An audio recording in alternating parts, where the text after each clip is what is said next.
ഈ വീഡിയോയിൽ കുറേ നിർണായകമായിട്ടുള്ള ജിയോ പൊളിറ്റിക്കൽ വിഷയങ്ങളാണ് നമ്മൾ ഇതിനകത്ത് നോക്കുന്നത്. അപ്പോൾ ഇതിൽ ആദ്യമേ ഡൊണാൾഡ് ട്രംപ് പറഞ്ഞിരിക്കുന്നത് I don't need international laws എന്നാണ് പറഞ്ഞിരിക്കുന്നത്. അതായത് എനിക്ക് ഒരു തരത്തിലുള്ള അന്താരാഷ്ട്ര നിയമങ്ങളും നോക്കേണ്ടതില്ല എന്നാണ് ട്രംപ് പറഞ്ഞു വെക്കുന്നത്. ഇത് പ്രധാനമായിട്ട് എന്തിനാണ് ചൂണ്ടിക്കാണിക്കുന്നത് പറഞ്ഞാൽ, റഷ്യയുടെ ടാങ്കർ ഫ്ലീറ്റിനെ അറ്റ്ലാന്റിക് ഓഷനിൽ നിന്നും കടത്തിക്കൊണ്ടു പോയതിൻ്റെ ആ ഒരു ചോദ്യം, അതിനെതിരെയുള്ള മാധ്യമപ്രവർത്തകരുടെ ചോദ്യത്തിനെ നേരിടുന്ന സമയത്താണ് ട്രംപ് ഈ ഒരു ഡയലോഗ് പറഞ്ഞത്. അപ്പോൾ ഇത് ശരിക്കും പറഞ്ഞാൽ ഇതിനെ രണ്ട് വിഷയത്തിനോട് കൂട്ടിച്ചേർക്കാം. ഇന്നലെ യൂറോപ്യൻ രാജ്യങ്ങൾക്കെതിരെ ട്രംപ് എടുക്കുന്ന നിലപാടുകൾ ഒരു പരസ്പര ബന്ധമില്ലാത്ത രീതിയിൽ, ഒരു മ്യൂച്വൽ റെസ്പെക്റ്റ് ഇല്ലാത്ത രീതിയിൽ യൂറോപ്യൻ രാജ്യങ്ങളോട് പെരുമാറുന്നു എന്ന പരാതിയും നമുക്ക് ഇതിനോടൊപ്പം കൂട്ടിച്ചേർക്കാം.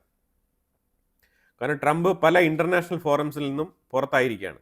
ഏതാണ്ട് 60-ലധികം ഇന്റർനാഷണൽ ഫോറംസിന്റെ മെമ്പർഷിപ്പിൽ നിന്നും അമേരിക്ക പിൻവാങ്ങിയിരിക്കുന്നു എന്നുള്ളതാണ് യാഥാർത്ഥ്യം. അതിപ്പോൾ ട്രംപിന്റെ കാലഘട്ടത്തിലാണ് ഇത് സംഭവിച്ചിരിക്കുന്നത്. അപ്പോൾ അതിൽ ഇൻക്ലൂഡിങ് സോളാർ ഇന്റർനാഷണൽ പ്രോജക്റ്റ്, അതാണ് ഞാൻ ഗ്രീൻ എനർജിയുമായിട്ട് ബന്ധപ്പെടുത്തി പറഞ്ഞിരുന്ന വിഷയമാണിത്.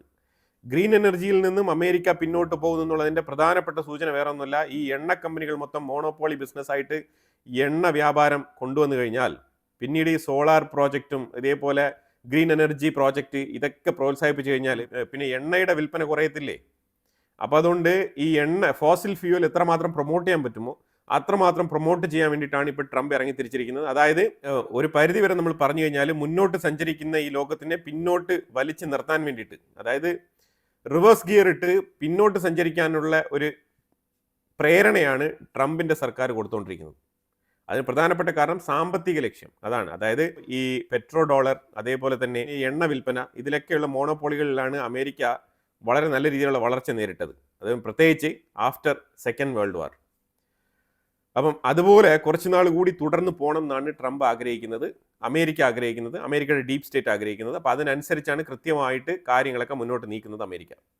അപ്പോൾ അതുകൊണ്ട് സോളാറിന് മാത്രമല്ല, വിൻഡ് മില്ലായിക്കോട്ടെ, ഈ കാറ്റാടി കൊണ്ടുള്ള ഇലക്ട്രിസിറ്റി ഉൽപ്പാദനം, ഇതിനൊക്കെ തന്നെ അമേരിക്ക എതിരാണ്. ഇപ്പം അതാണ് മനസ്സിലാക്കേണ്ടത്. ട്രംപ് പറഞ്ഞിരിക്കുന്നത് അതൊക്കെ വളരെ എക്സ്പെൻസീവ് ആണ്, അതിൻ്റെ ചിലവ് നിങ്ങൾ കാൽക്കുലേറ്റ് ചെയ്ത് നോക്കൂ, അത് ശരിക്കും ഹൈഡ്രോ പ്രോജക്റ്റിൽ നമ്മൾ ഉണ്ടാക്കുന്നതിനേക്കാളും ഏറ്റവും കൂടുതൽ എക്സ്പെൻസീവ് ആയിട്ടുള്ള ഇലക്ട്രിസിറ്റി ഉൽപ്പാദനമാണ് ഈ കാറ്റാടിയിലൊക്കെ നമുക്ക് കിട്ടുന്നത്. ഇങ്ങനെയുള്ള കാര്യങ്ങളൊക്കെയാണ് പറയുന്നത്. ന്യൂക്ലിയർ പവർ പ്ലാന്റിനെതിരെയും ഇതേപോലത്തെ ആർഗ്യുമെന്റ്സ് ഒക്കെയാണ് ട്രംപിനുള്ളത്. പ്ലാസ്റ്റിക് പ്രോഡക്റ്റിനെ ട്രംപ് പ്രോത്സാഹിപ്പിക്കുന്നതായിട്ടാണ് നമുക്ക് കാണാൻ കഴിയുന്നത്. കാർബൺ എമിഷനുമായിട്ട് ബന്ധപ്പെട്ട വിഷയത്തിൽ ട്രംപിന് യാതൊരുവിധ കൺസേണും ഇല്ല. അപ്പം ഇങ്ങനെയുള്ള പല നാച്ചുറൽ ഡിസാസ്റ്റർ വരുത്തി വെക്കുന്ന രീതിയിൽ ക്ലൈമറ്റ് ചേഞ്ചുമായിട്ട് ബന്ധപ്പെട്ട് നിരന്തരം ആൾക്കാർ ചിന്തിച്ച് തീരുമാനമെടുക്കുന്ന പല മേഖലകളിലും ട്രംപിൻ്റെതായിട്ടുള്ള ഒരു തീരുമാനമുണ്ട്. അത് ശരിക്കും ഫൈനാൻഷ്യൽ ആണ്. അതിൻ്റെ കൃത്യമായിട്ട് പറഞ്ഞു കഴിഞ്ഞാൽ വരുമാനം, റവന്യൂ, കാശ്, ഇതുമായിട്ട് ബന്ധപ്പെട്ടാണ് ട്രംപ് ബാക്കിയുള്ള കാര്യങ്ങളൊക്കെ വിലയിരുത്തുന്നത്. ഈ സോളാർ ഇന്റർനാഷണൽ ഫോറത്തിൽ നിന്നും അമേരിക്ക പിൻവാങ്ങിയാലും ഇന്ത്യ കൃത്യമായിട്ട് അതിൽ തുടരും. ഫോക്കസ്ഡ് ആയിട്ട് എന്താണോ നമ്മൾ ഇനീഷ്യലി എടുത്ത പ്രോമിസ്, അതിൽ നിന്നും വള്ളിപുള്ളി മാറ്റമില്ലാണ്ട് ഇന്ത്യ ആ ഒരു ദൗത്യത്തിൽ മുന്നോട്ട് പോകും എന്നാണ് ഇന്ത്യൻ പ്രധാനമന്ത്രി മോദി പറഞ്ഞിരിക്കുന്നത്. ഇനിയൊരു കോമഡി പറയാനുള്ളത്, ഈ കോമഡി ഞാനല്ല പറഞ്ഞത്, ഇത് അമേരിക്കയുടെ കമേഴ്ഷ്യൽ സെക്രട്ടറി, പുള്ളിക്കാരനാണ് ഇത് പറഞ്ഞത്, ഹാവേർഡ് ലുട്നിക്. പുള്ളിക്കാരൻ പറഞ്ഞത് ഇന്ത്യയുമായിട്ടുള്ള വ്യാപാര ഡീൽ, ഈ ബൈലേറ്ററൽ ട്രേഡ് എഗ്രിമെൻ്റ് ഉണ്ടല്ലോ, അതുമായിട്ട് ബന്ധപ്പെട്ട തീരുമാനങ്ങളൊക്കെ എന്നേ എടുത്തു കഴിഞ്ഞു. അത് പണ്ടേ, അതായത് തായ്ലാൻഡുമായിട്ട് ഡീൽ സൈൻ ചെയ്യുന്നതിന് മുമ്പ് തന്നെ ഇന്ത്യയുമായിട്ടുള്ള ഡീലൊക്കെ ഓക്കെയാണ്, അതൊക്കെ ടേബിളിൽ റെഡി ആയിട്ടാണ് ഇരിക്കുന്നത്. പിന്നെ എന്തുകൊണ്ടാണ് ഇന്ത്യയുമായിട്ടൊരു ഡീൽ വരാത്തതെന്ന് ചോദിച്ചു കഴിഞ്ഞാൽ അതിന് പുള്ളിക്കാരൻ ടി വിയിൽ നിന്ന് ഓപ്പൺ ആയിട്ട് പ്രസ്താവനയാണ് കൊടുക്കുന്നത്. ടി വിയിൽ നിന്ന് ഇന്റർവ്യൂവിലാണ് കൃത്യമായിട്ട് പറയുന്നത്. അതായത് ഇന്ത്യൻ പ്രൈം മിനിസ്റ്റർ മോദി ട്രംപിന് ഒരു ഫോൺ കോൾ ചെയ്യാത്തത് കൊണ്ടാണ് ഈ ട്രേഡ് ഡീൽ ഇതുവരെ സൈൻ ചെയ്യാതെ ഇങ്ങനെ പെൻഡിങ്ങിൽ ഇരിക്കുന്നത് എന്നാണ് പറഞ്ഞു വെച്ചിരിക്കുന്നത്. ഇത് ഇന്നലെ ഹാവേർഡ് ലുട്നിക് അമേരിക്കയിൽ ഫോക്സ് ന്യൂസിന് കൊടുത്ത ഇന്റർവ്യൂവിൽ പറഞ്ഞ വിഷയമാണിത്. അത് എത്ര ബാലിശമായിട്ടുള്ള കാര്യമാണ് നിങ്ങൾ നോക്കുക. അതായത് ഇത് മനസ്സിലാക്കേണ്ടത് എങ്ങനെയാണെന്ന് പറഞ്ഞാൽ, ഈ ട്രേഡ് ഡീലുമായിട്ട് ബന്ധപ്പെട്ട വിഷയങ്ങളൊക്കെ ഓൾറെഡി തന്നെ പൂർത്തിയായി എന്നുള്ളതാണ് പുള്ളിക്കാരൻ പറഞ്ഞു വെക്കുന്നത്. ഇതുവരെ ഇവർ പറഞ്ഞുകൊണ്ടിരുന്ന ഡയലോഗ്സ് ഉണ്ടല്ലോ, ട്രംപ് തന്നെ എത്ര മാധ്യമപ്രവർത്തകരുടെ മീറ്റിങ്ങിലാണ് പ്രൈം മിനിസ്റ്റർ മോദി ഇങ്ങനെ പറഞ്ഞു അങ്ങനെ പറഞ്ഞു എന്നൊക്കെ പറഞ്ഞിരിക്കുന്നത്. ഈ ദീപാവലിയുമായിട്ടൊക്കെ ബന്ധപ്പെട്ട് ആ ഒരു ഇടയ്ക്ക് ഒരു ചെറിയ ഫോൺ കോൾ ഉണ്ടായിരുന്നു. അതൊഴിച്ചാൽ പിന്നെ ഈ ട്രേഡുമായിട്ട് ബന്ധപ്പെട്ട് ഒരു രീതിയിലുള്ള ഫോൺ കോളും നടന്നിട്ടില്ല. ഇതാണ് മനസ്സിലാക്കേണ്ടത്. ഈ ഒരു അവസ്ഥയിലാണ് 2 ദിവസങ്ങൾക്ക് മുമ്പ് ട്രംപ് പച്ചക്കള്ളം പറയുന്നത്. എന്താണ്? അതായത് 68 അപ്പാഷെ ഹെലികോപ്റ്റേഴ്സിന് വേണ്ടിയിട്ട് ഇന്ത്യൻ പ്രധാനമന്ത്രി ട്രംപിനെ വിളിച്ച് കാല് പിടിച്ചു എന്നുള്ള ഒരു സ്റ്റേറ്റ്മെന്റാണ് പുള്ളിക്കാരൻ പറഞ്ഞു വെച്ചത്. അപ്പോൾ എത്രമാത്രം ഒരു ഉളുപ്പുമില്ലാതെ കള്ളത്തരം ഇങ്ങനെ നിരന്തരം വിളിച്ചു പറഞ്ഞുകൊണ്ടിരിക്കുന്ന അമേരിക്ക. ഇന്ന് അതേ ഹാവേർഡ് ലുട്നിക് പറയുന്നത് ഒരു രീതിയിലുള്ള ഫോൺ കോളും നടക്കുന്നില്ല, ഈ ഫോൺ വിളിക്കാത്തത് കൊണ്ടാണ് ഈ ഡീൽ നടക്കാത്തതെന്നാണ് പുള്ളിക്കാരൻ പറയുന്നത്. ട്രംപ് പറഞ്ഞ എല്ലാ സ്റ്റേറ്റ്മെന്റുകളുടെ കള്ളത്തരവും ഇവിടെ പൊളിഞ്ഞ് വീഴുകയാണ്. അതാണ് മനസ്സിലാക്കേണ്ടത്. അതായത് ഇപ്പം ട്രംപിന് വേണ്ടതൊന്നുമില്ല, മോദി ട്രംപിനെ വിളിച്ച് സംസാരിക്കണം, ഒരു കോംപ്രമൈസിൽ പോകണം, എന്നിട്ട് ട്രംപ് ഇന്ത്യയിലേക്ക് വരണം, മോദി അമേരിക്കയിലേക്ക് പോകണം, അത് പഴയതുപോലെ ഒന്ന് കുശാലാക്കണം. അതാണ് വേണ്ടത്. പക്ഷെ അതിപ്പം നടക്കുന്നില്ല. അതാണ് സംഭവം. അത് നടക്കാത്തതിൻ്റെ കാരണം വേറെ ഒന്നുമില്ല. ഓപ്പറേഷൻ സിന്ദൂറിൽ അനാവശ്യമായിട്ട് ഇടപെട്ട് ഞാനാണ് യുദ്ധം നിർത്തിയത് എന്ന് ചുമ്മാ വിളിച്ച് പറഞ്ഞത് കൊണ്ടാണ് ഇത് സംഭവിച്ചത്. എനിവേ, അതവിടെ നിൽക്കട്ടെ. India wireless laser communication device സ്വന്തമായിട്ട് നിർമ്മിച്ചിട്ടുണ്ട്, ഇൻഡിജീനിയസ് ആയിട്ട്. ഇത് ഒലി സ്പേസ് എന്ന് പറഞ്ഞ കമ്പനിയാണ് ഇത് നിർമ്മിച്ചത്. അതിൻ്റെ ഡെമോൺസ്ട്രേഷനും പൂർത്തിയാക്കിയിട്ടുണ്ട്. 20 km and 10 Gbps wireless laser communication device. അതായത് ഇത് എന്തിനാണെന്ന് പറഞ്ഞാൽ, നമ്മൾ ഏറ്റവും ഫാസ്റ്റ് ആൻഡ് ഫ്യൂരിയസ് ആയിട്ട് നമ്മളിപ്പം കമ്മ്യൂണിക്കേഷൻ ഉപയോഗിക്കുന്നത് ഫൈബർ ഒപ്റ്റിക് കേബിൾസ് ആണ്. ഈ ടെക്നോളജി വരുന്നതോടുകൂടി നമ്മൾ ഫൈബർ ഒപ്റ്റിക്സിനേക്കാളും വളരെ എളുപ്പത്തിൽ തന്നെ, അതും ചുരുങ്ങിയ ചെലവിൽ, ഇത്രത്തോളം ഭീമമായിട്ടുള്ള ഒരു കേബിളിംഗ് പ്രൊസീജിയർ ഒഴിവാക്കിക്കൊണ്ട് നമുക്ക് കമ്മ്യൂണിക്കേഷൻ ചെയ്യാം എന്നുള്ളതാണ് ഇതിൻ്റെ ഒരു പ്രത്യേകത. ഇത് ഒലേ സ്പേസ് എന്ന് പറഞ്ഞ ഒരു കമ്പനി 4 മാസം കൊണ്ട് പൂർത്തിയാക്കിയ ഒരു പ്രോജക്റ്റാണിത്. അത്ര എഫിഷ്യൻ്റ് ആയിട്ട് വർക്ക് ചെയ്ത് ഇത് പൂർത്തീകരിച്ചിട്ടുണ്ട്. ഒരു റെവല്യൂഷണറി ചേഞ്ച് കമ്മ്യൂണിക്കേഷൻ രംഗത്ത് വരും വർഷങ്ങളിൽ നമുക്ക് കാണാൻ കഴിയും. അപ്പം നമുക്ക് ഇന്ത്യയിൽ മാത്രമല്ല, ഗ്ലോബലി തന്നെ പല രാജ്യങ്ങളിലും ഈ ലേസർ കമ്മ്യൂണിക്കേഷൻ ടെക്നോളജി ആയിരിക്കും ഉപയോഗിക്കാൻ പോകുന്നത്. അതിന് നമ്മളും കൂടി തയ്യാറാണെന്നുള്ളതിൻ്റെ ഒരു അറിയിപ്പും കൂടിയാണിത്. ജർമ്മൻ അംബാസിഡർ നമ്മളുടെ ഡിഫൻസ് സെക്രട്ടറി രാജേഷ് കുമാറുമായിട്ട് ഒരു ചർച്ച നടത്തിയിട്ടുണ്ട്. ഇന്ത്യയിലുള്ള ജർമ്മൻ അംബാസിഡർ. അപ്പോൾ ശരിക്കും പറഞ്ഞാൽ ജർമ്മനിയുമായിട്ട് defence cooperation, bilateral security agreement, defence മേഖലയുമായിട്ട് ബന്ധപ്പെട്ട ചർച്ചകൾക്കാണ് അവിടെ തുടക്കം കുറിച്ചത്. ഈ തുടക്കം കുറിച്ചെന്ന് പറഞ്ഞാൽ 2 മാസങ്ങൾക്ക് മുമ്പ് ഇത് ചർച്ച ചെയ്തിരുന്നതാണ്. അതിൻ്റെ ഒരു നെക്സ്റ്റ് ലെവൽ, സെക്കൻഡ് ഫേസിലേക്ക് കടന്നിരിക്കുകയാണ്. French president Emmanuel Macron next month India സന്ദർശിക്കുമെന്നാണ് പറഞ്ഞിരിക്കുന്നത്. അമേരിക്ക റഷ്യയുടെ ബെല്ല എന്ന് പറഞ്ഞ ഒരു ടാങ്കർ ഫ്ലീറ്റിനെ കടത്തിക്കൊണ്ടുപോയല്ലോ, ഒരു ഓയിൽ ടാങ്കറിനെ. അതിൽ 28 ക്രൂ മെമ്പേഴ്സ് ഉണ്ടായിരുന്നു. അതിൽ 3 പേര് ഇന്ത്യക്കാരെന്നാണ് അറിയാൻ കഴിയുന്നത്. 3 പേര് ഇന്ത്യക്കാരാണ്. അപ്പോൾ അതുമായിട്ട് ബന്ധപ്പെട്ട് അമേരിക്കയുമായിട്ട് ഇന്ത്യ ചർച്ച നടത്തിക്കൊണ്ടിരിക്കുകയാണ്. അത് അമേരിക്ക എന്തായാലും റിലീസ് ചെയ്യുമെന്നാണ് തോന്നുന്നത്. ഈ ക്രൂ മെമ്പേഴ്സിനെയൊക്കെ വെച്ചിട്ട് അമേരിക്ക ഒന്നും ചെയ്യാൻ പോകുന്നില്ല. അത് അവർക്ക് ബാധ്യതയും കൂടിയാണ്. അവരെ തന്നെ ഇല്ലീഗൽ ഇമിഗ്രൻറ്റുകളെ ചവിട്ടി പുറത്താക്കി ഡീപ്പോർട്ട് ചെയ്തുകൊണ്ടിരിക്കുന്ന സാഹചര്യമാണ്. അപ്പോൾ അതുകൊണ്ട് ഈ ക്രൂ മെമ്പേഴ്സിനെ ഒന്നും അവിടെ വെക്കാൻ പോകുന്നില്ല. ഏതെങ്കിലും രാജ്യങ്ങളെ ചോദിക്കാൻ വേണ്ടി കാത്തിരിക്കുകയാണ് അമേരിക്ക. ഇന്ത്യ ജസ്റ്റ് അപ്രോച്ച് ചെയ്താൽ മതി, അവർ റിലീസ് ചെയ്യും. Exhaled Iranian crown Prince റേസ പഹലവി. റേസ പഹലവി ശരിക്കും വറീഡാണ്. എന്താണെന്ന് പറഞ്ഞാൽ പുള്ളിക്കാരൻ പറഞ്ഞിരിക്കുന്നത് ഇറാൻ്റെ ഉള്ളിൽ ഇൻ്റർനെറ്റ് കട്ട് ചെയ്യുന്നത് ഒട്ടും ശരിയായ പ്രവൃത്തിയല്ല. അപ്പോൾ അതുകൊണ്ട് ഇൻ്റർനെറ്റ് ജനങ്ങൾക്ക് അവൈലബിൾ ആക്കണം എന്നാണ് പറഞ്ഞിരിക്കുന്നത്. റേസ പഹലവിക്ക് വേണ്ടതൊന്നുമില്ല. ഇൻ്റർനെറ്റ് അവിടെ ഉണ്ടോ ഇല്ലയോ എന്നുള്ളത് ഒരു പ്രശ്നമല്ല. റേസ പഹലവി ആഗ്രഹിക്കുന്നത് അവിടെ നടക്കുന്ന പ്രശ്നങ്ങൾ പുറം ലോകം അറിയണം. അപ്പോൾ ഇൻ്റർനെറ്റ് കട്ട് ചെയ്ത് കഴിഞ്ഞാൽ അവിടെ നടക്കുന്ന പ്രതിഷേധങ്ങളും പ്രകടനങ്ങളൊക്കെ പുറം ലോകം അറിയില്ല. അപ്പോൾ അതുകൊണ്ട് പ്രതിഷേധം കെട്ടടങ്ങാനുള്ള സാധ്യതയുണ്ട്. അപ്പോൾ വീണ്ടും കസേരയ്ക്ക് വേണ്ടിയിട്ട് പൊടിയും തട്ടിയൊക്കെ ഇരിക്കുകയാണ് റേസ പഹലവി. അപ്പോൾ ആ സാഹചര്യത്തിൽ ഇൻ്റർനെറ്റൊക്കെ കട്ട് ചെയ്യുന്നത് ഭയങ്കര മോശപ്പെട്ട പ്രവൃത്തിയാണ്. അതൊന്നും ചെയ്യരുത് എന്നാണ് പുള്ളിക്കാരൻ ആഹ്വാനം ചെയ്യുന്നത്. റഷ്യ അമേരിക്കയ്ക്ക് ഇട്ടൊരു വാണിംഗ്. അതായത് നിങ്ങളിങ്ങനെ അതിർത്തികൾക്കപ്പുറം കടന്നു വന്നിട്ട് ഇൻ്റർനാഷണൽ സോണിലൊക്കെ വന്നിട്ട്, പ്രത്യേകിച്ചും അറ്റ്ലാന്റിക് ഏരിയയിലൊക്കെ വന്നിട്ട് ഇങ്ങനെ ഇൻ്റർനാഷണൽ ലോ വയലേറ്റ് ചെയ്യുന്നത് അത്ര ശരിയായ കാര്യമല്ല.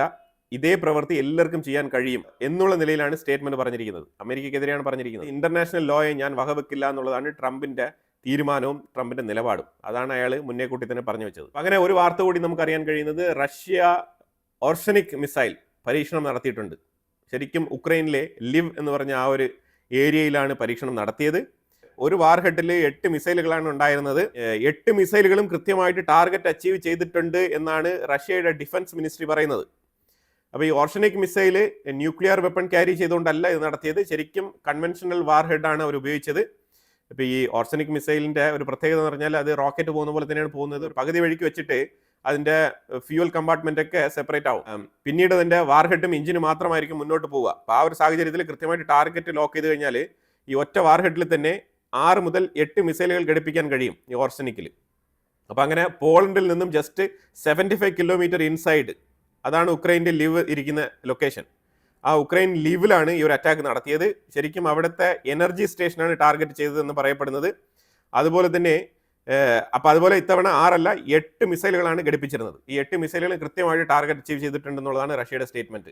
ഇത് നാറ്റോ രാജ്യങ്ങളുടെ ബോർഡറിൽ നിന്നും 60 കിലോമീറ്റർ ഇൻസൈഡ്, അതാണ് മനസ്സിലാക്കേണ്ടത്. അപ്പോൾ അത്രയും ക്ലിയർ ആയിട്ട് റഷ്യ ഒരു സൂചന, ഒരു മുന്നറിയിപ്പ് തന്നെയാണ് കൊടുത്തിരിക്കുന്നത്.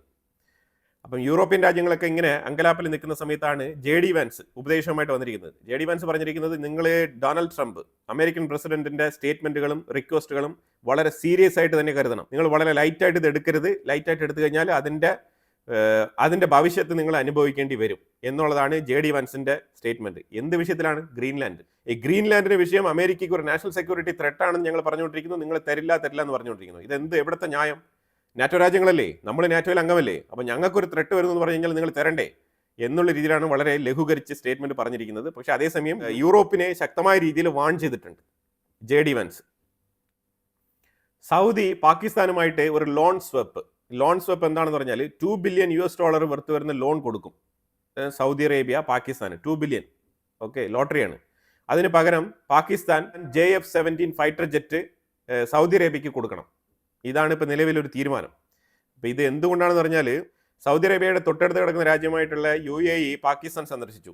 അപ്പോൾ അവിടെ എന്തൊക്കെയോ ഡിപ്ലോമാറ്റിക് ചർച്ചകൾ നടന്നു. അതിൻ്റെ പരിണിത ഫലമാണ് ഇപ്പോൾ യമനിലൊക്കെ കണ്ടുകൊണ്ടിരിക്കുന്നത്. അതിനെ തുടർന്ന് സൗദി അറേബ്യ UAEയുടെ സാന്നിധ്യം എവിടെയൊക്കെ ഉണ്ടോ, പ്രത്യേകിച്ച് ആഫ്രിക്കൻ റീജിയനിലൊക്കെ എവിടെയൊക്കെ ഉണ്ടോ അവിടെയൊക്കെ ഇപ്പോൾ ഇൻ്റർഫിയർ ചെയ്യാണ്. അപ്പോൾ അതിനെ തുടർന്ന് ശരിക്കും ഇത് സൗദി അറേബ്യയ്ക്ക് പിന്നീട് ദോഷം ചെയ്യും. പക്ഷെ അത് സൗദി അറേബ്യയ്ക്ക് ഇപ്പോൾ മനസ്സിലാവുന്നില്ല. എനിവേ, അവർ മുന്നോട്ട് പോട്ടെ. ആ സാഹചര്യത്തിൽ പാകിസ്ഥാൻ സൗദി വരച്ച വരയിൽ നിന്നു. പാകിസ്ഥാൻ UAEയുമായിട്ട് നടത്തിയ ചർച്ചയുടെ കംപ്ലീറ്റ് കാര്യങ്ങളും സൗദി അറേബ്യയുമായിട്ട് പങ്കുവച്ചു. അതിൻ്റെ ഒരു ഫലമായിട്ടാണ് സൗദി അറേബ്യ ഇപ്പോൾ ഈ ഒരു ഓഫർ ചെയ്തിരിക്കുന്നത്. പാകിസ്ഥാനും സൗദി അറേബ്യയ്ക്കും ഇടയിൽ ബിൽഡായി വരുന്ന ഈ റിലേഷൻഷിപ്പ് വളരെയധികം ഡേഞ്ചറസ് ആണ്. ഇതിനെ വളരെ ശ്രദ്ധാപൂർവ്വം നമ്മൾ നോക്കി കാണേണ്ടതുണ്ട്. കാരണം ഇതൊരു റീജിയണൽ സ്റ്റെബിലിറ്റി, ശരിക്കും മിഡിൽ ഈസ്റ്റിലെ ഒരു റീജിയണൽ സ്റ്റെബിലിറ്റിക്ക് ഒരു ഭീഷണിയാണ് പാകിസ്ഥാൻ. അത് തന്നെയാണ് നമുക്ക് മനസ്സിലാക്കാൻ പറ്റുന്നത്. കാരണം അമേരിക്കയോടൊപ്പം നിൽക്കുന്നുണ്ട്, അതേസമയം ഇസ്രായേലോടൊപ്പം നിൽക്കുന്നു എന്ന് പറയുന്നുണ്ട്. ഇത് നമ്പർ 1 ഇരട്ടത്താപ്പ്. അപ്പം അവരുടെ ആശയപരമായിട്ട് ഇസ്രായേലോടൊപ്പം അവർക്ക് നിൽക്കാൻ കഴിയില്ല. എന്നിട്ടും അവർ ഈ കള്ളത്തരങ്ങളും പറഞ്ഞ് മുന്നോട്ട് വരികയാണ്. അതിനോടൊപ്പം സൗദി അറേബ്യയ്ക്കും ഞങ്ങൾ സപ്പോർട്ടാണെന്ന് പറയുന്നുണ്ട്. അപ്പോൾ ഇങ്ങനെ സൗദി അറേബ്യയുടെ സൈഡിൽ നിന്നതിൻ്റെ ഫലമായിട്ടാണ് ഇപ്പം $2 ബില്യൺ കൊടുക്കാമെന്ന് സൗദി അറേബ്യ സമ്മതിച്ചിരിക്കുന്നു. ഇത് ജസ്റ്റ് സമ്മതിച്ചിരിക്കുന്നതും ഒരു അനൗൺസ്മെന്റുമാണ്. അപ്പോൾ ഇത് പാകിസ്ഥാന്റെ JF-17 ഒരു പ്രൊമോഷനുമാവും. അതേസമയം പാകിസ്ഥാന് കുറച്ച് പൈസയും കിട്ടും, റിലീഫ് ഫണ്ട് എന്നുള്ള നിലയിൽ. അപ്പോൾ ആ വഴിക്കാണ് ഇപ്പോൾ ഈ ഒരു സ്റ്റേറ്റ്മെന്റ് വന്നിരിക്കുന്നത്. ഇത് സ്റ്റേറ്റ്മെന്റ് മാത്രമാണോ, ഇല്ലെങ്കിൽ ഫർദർ ആയിട്ടുള്ള ഡീലിങ്സിൽ മുന്നോട്ട് പോകുമോ എന്നുള്ളത് ഇനി വരും ദിവസങ്ങളിൽ നമുക്ക് അറിയാൻ കഴിയും. എന്തുകൊണ്ടാണെന്ന് പറഞ്ഞാൽ പല ഫ്രണ്ട്ലി രാജ്യങ്ങളും ഇതേപോലെ സ്റ്റേറ്റ്മെന്റ് പറഞ്ഞ് ഒരു പ്രൊമോഷൻ അങ്ങ് ചെയ്യും. ആ ഒരു പ്രൊമോഷൻ ടെക്നിക്കും ആവാം. JF-17 ഒരു പ്രൊമോഷൻ ആവും. അപ്പം സൗദി അറേബ്യ JF-17 വാങ്ങിക്കുന്നു, എന്നാൽ പിന്നെ നമുക്കും വാങ്ങിച്ചാലോ എന്ന് പറഞ്ഞിട്ട് മറ്റുള്ള മിഡിൽ ഈസ്റ്റ് രാജ്യങ്ങളൊക്കെ അതിലേക്ക് ഫോക്കസ് ചെയ്യാനുള്ള സാഹചര്യമുണ്ട്. അങ്ങനെയുള്ള ചില ടാക്ടിക്സ് ഒക്കെ ഇതിൻ്റെ പുറകിലുണ്ട്. അപ്പോൾ എന്തായാലും ഇതിൻ്റെ കൺഫേം ആയിട്ടുള്ള വിഷയം ഒരു 1-2 ആഴ്ച കഴിഞ്ഞാൽ നമുക്ക് വ്യക്തമായിട്ട് മനസ്സിലാക്കാൻ പറ്റും. അപ്പോൾ എന്തായാലും കുറേ ഇമ്പോർട്ടൻ്റ് ആയിട്ടുള്ള വിഷയങ്ങളാണ് നമ്മൾ വീഡിയോയിൽ പങ്കുവച്ചത്. ഇതിനെക്കുറിച്ചുള്ള അഭിപ്രായങ്ങൾ കമന്റ് ബോക്സിൽ രേഖപ്പെടുത്തുക. കൂടുതൽ വാർത്തകളുമായിട്ട് അടുത്ത വീഡിയോയിൽ വരാം. Thank you so much.